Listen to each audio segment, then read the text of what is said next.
Hi, welcome to my presentation. My name is Beth Perry. I'm from Athabasca University in Canada. We recently conducted a study looking at family-focused care of older adults living in long-term care during restricted visiting due to COVID-19. And what was interesting is that the data for this study came in completely from web available artifacts. We categorize this as a qualitative descriptive research study, which has as its goal a comprehensive summary of events in everyday terms of those events. The first step was identifying artifacts to be analyzed using electronic databases, specific search teams, and inclusion and exclusion criteria. After the data were collected, the subsequent phases involved identifying units, creating categories based on commonalities in those units, and then looking for relationships between those categories to create themes. An analysis of data artifacts included news reports, blogs, and social media postings.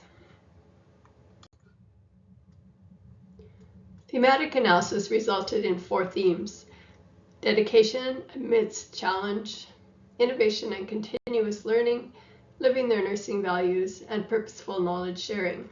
These themes were further described using a framework that I will describe on the next slide.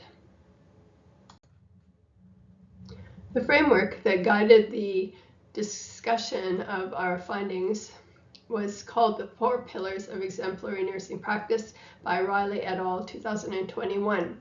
These 4 pillars are professionalism, scholarly practice, leadership, and stewardship.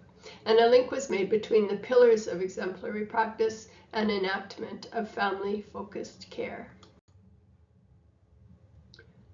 What we found most interesting is that we were able to do this entire study using only content from the web, and we found advantages that included data that was easily accessible and that represented participants from a wide geographic area, many of whom may not have been able to participate if other means of data collection were used.